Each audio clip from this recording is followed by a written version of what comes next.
Welcome to the Explainer. So, if you're a focused learner looking to finally cut through all that tech marketing jargon, you've landed in the exact right place. Today, we're doing a highly structured, no-nonsense breakdown of absolutely every single camera and sensor you'll find on a modern smartphone. Have you ever just stared at the back of your phone or maybe someone else's and thought, why on earth does this thing need 5 cameras? Look, it is totally valid to be confused by this. The camera bumps on the back of our devices are getting absolutely massive.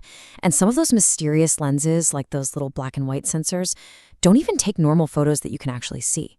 Well, I promise you, by the end of this explainer, you're going to know exactly what all of those little circles actually do. And honestly, more importantly, you'll know exactly what you're paying for.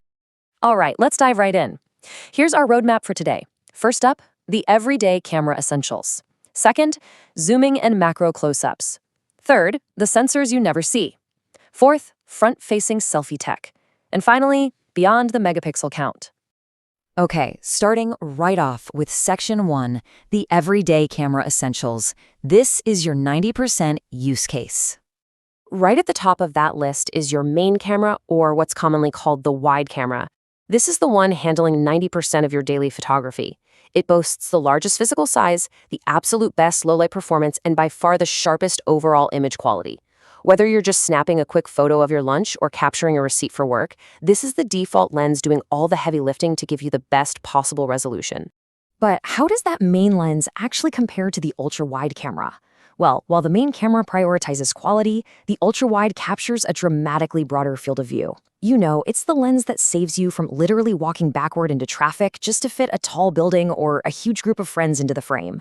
The trade-off, though, because it uses a smaller sensor, you're definitely going to notice a drop in low-light performance and overall sharpness.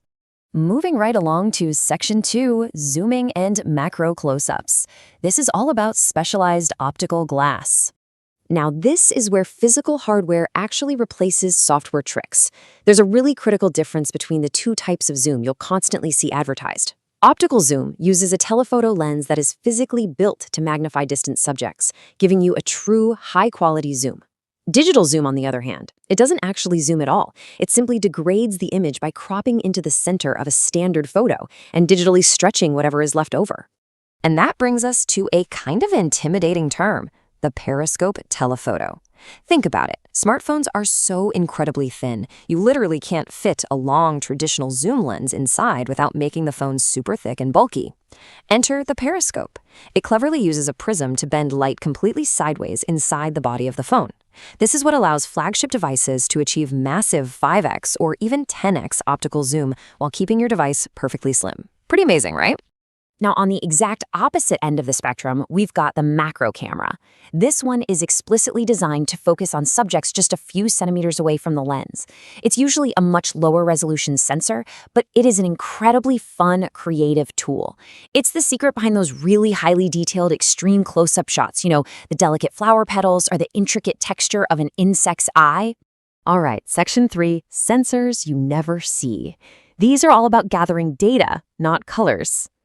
Now, this is arguably the least intuitive part of the whole device, mostly because these lenses don't actually capture standalone photos. Take the depth camera. Its entire job is simply to measure the distance between objects, artificially separating you from the background to give you that perfect portrait mode blur. Then there's the monochrome camera. It only captures black and white light. Why on earth would it do that? Well, because without color filters getting in the way, monochrome sensors can capture vastly more detail and light. Your phone then quietly merges this black and white data with your normal color photo to massively boost sharpness, especially when you're shooting in the dark.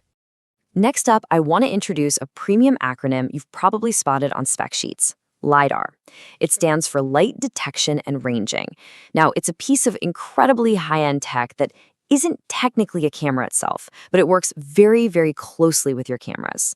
Here's exactly how LiDAR works, just broken down into 3 quick steps. First, it fires out a grid of invisible laser points into the room. Second, it measures the exact fraction of a second it takes for that light to bounce off objects and return to the sensor. And third, it generates a highly precise 3D depth map of your entire environment. By literally measuring the speed of light, LiDAR makes augmented reality practically flawless, and it drastically speeds up your camera's autofocus even in total darkness. But LiDAR actually has a cheaper sibling: the time of flight or TOF sensor. While LiDAR is your premium, highly precise option, TOF is the budget-friendly alternative.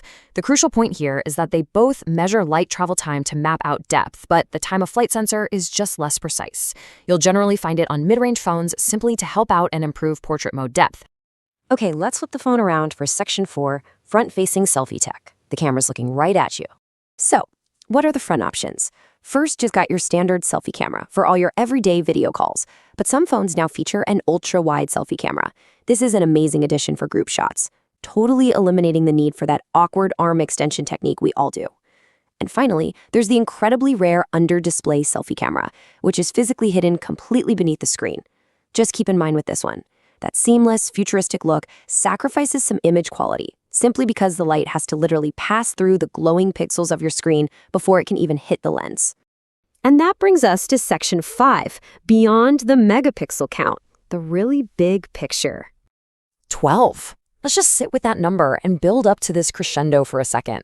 12 is the number of distinct camera systems that modern smartphones can have working simultaneously, all inside a single device.